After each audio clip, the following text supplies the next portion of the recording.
Hello बच्चों, स्वागत है आपका हिंदी निवास में। मैं पद्मलता। आज हम जो है स्पर्श भाग 2 में से 10वीं कक्षा द्वितीय भाषा का पोएम पढ़ने जा रहे हैं। आधा पोएम हमने पिछले पाठ में पढ़ा था और पोएम का नाम था मनुष्यता, जो मैथिली चरण गुप्त जी की लिखी हुई है। रिमेनिंग पार्ट आज पढ़ लेते हैं। सहानुभूति चाहिए महाविभूति है यही, वशीकृता सदैव है बनी हुई स्वयं ही। तो यहाँ कवि कहते हैं कि सहानुभूति ही सबसे बड़ी धन संपत्ति है। महाविभूति का मतलब है सबसे बड़ी संपत्ति, और वशीकृता का मतलब है वश में करने वाला, और मही का मतलब है ईश्वर। यहाँ कवि कहते हैं कि सहानुभूति दया ही सबसे बड़ी संपत्ति है, और इसके आगे ईश्वर भी झुक जाते हैं। और उसका उदाहरण देते हुए कवि ने आगे कहा है, विरुद्धवाद बुद्ध का दया प्रवाह में बहा, विनीत लोक वर्ग का क्या न सामने झुका रहा। आह वही उदार है परोपकार जो करे, वही मनुष्य है कि जो मनुष्य के लिए मरे। जब महात्मा बुद्ध ने लोगों का दुख देखा तो उनसे देखा नहीं गया, और उन्होंने लोक कल्याण के लिए जो है दुनिया से जो है लड़ पड़े, दुनिया के नियमों के विरुद्ध लड़ पड़े। इसलिए आज भी हम महात्मा बुद्ध को जो है याद करते हैं, उनकी पूजा करते हैं, उनकी अच्छाई के बारे में बातें करते हैं। मनुष्य वही है जो मनुष्य के लिए जीता है और मरता है कहकर इस चरण में कवि ने बताया है। तो चलो बच्चों, अगला चरण पढ़ लेते हैं।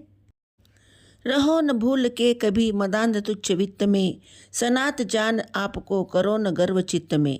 अनाथ कौन है यहाँ त्रिलोकनाथ साथ है, दयालु दीन बंधु के बड़े विशाल हाथ है। अतीव भाग्यहीन है अधीर भाव जो करे, वही मनुष्य है कि जो मनुष्य के लिए मरे। यहाँ इस चरण में कवि कहते हैं कि हमें जो है मदांध का मतलब होता है घमंड, तो हमें, और तुच्छ का मतलब होता है बेकार। हमें बेकार में जो है इस धन संपत्ति पर गर्व नहीं करना चाहिए, घमंड नहीं करना चाहिए, और अपने आप को सनत नहीं समझना चाहिए।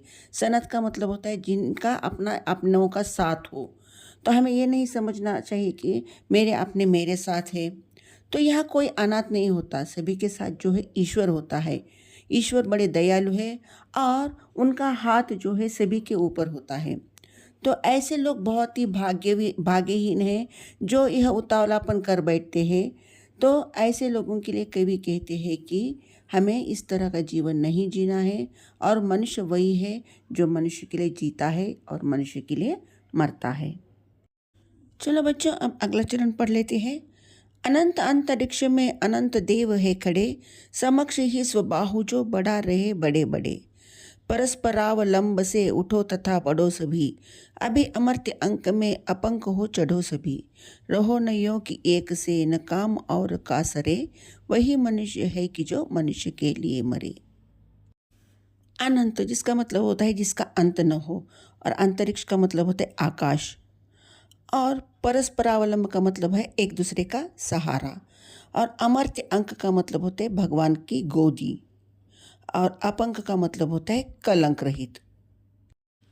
तो यहाँ इस चरण में कवि कहते हैं कि इस अनंत आकाश में जो है भगवान खड़े होकर अपने बाहुएं फैला रहे हैं उन लोगों के लिए जो दूसरों की मदद करते हैं।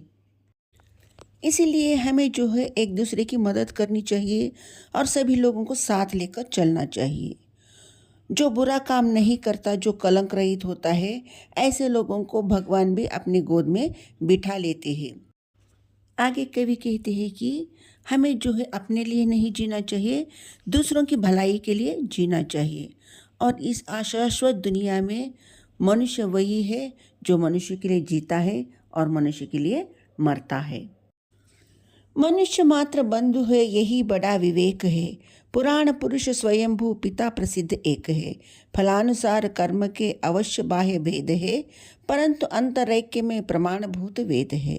अनर्थ है कि बंधु ही न बंधु ही व्यताहरे, वही मनुष्य है कि जो मनुष्य के लिए मरे।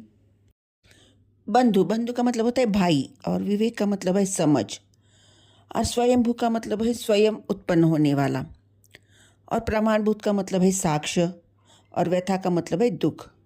तो यहाँ पे इस चरण में कवि कहते हैं कि मनुष्य एक दूसरे के भाई है, इसकी तो समझ है, और पुराणों में जो है स्वयंभू मतलब स्वयं उत्पन्न होने वाला जो ईश्वर है, वह ईश्वर ही हम सब का पिता है। मतलब हम सब जो है ईश्वर की संतान है।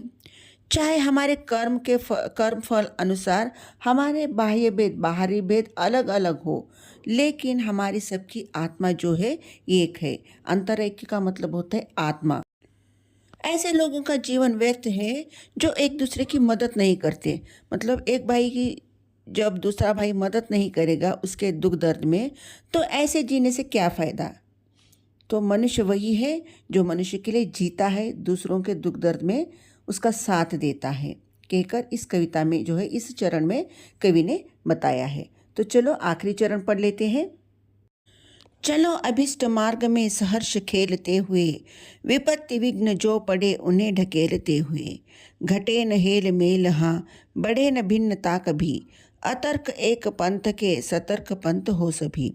तभी समर्थ भाव है कि तारता हुआ तरे, वही मनुष्य है कि जो मनुष्य के लिए मरे।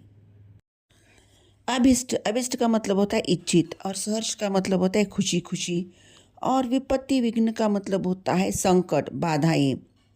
तो यहाँ इस आखिरी चरण में कवि कहते हैं कि हमें अपने इच्छित मार्ग में खुशी खुशी चलना चाहिए, चाहे उस रास्ते में कितने ही बाधाएं आए, कितने ही विघ्न आए, उस विघ्नों को, इन बाधाओं को टालते हुए, हटाते हुए सभी को एक साथ लेकर हमें आगे बढ़ना चाहिए।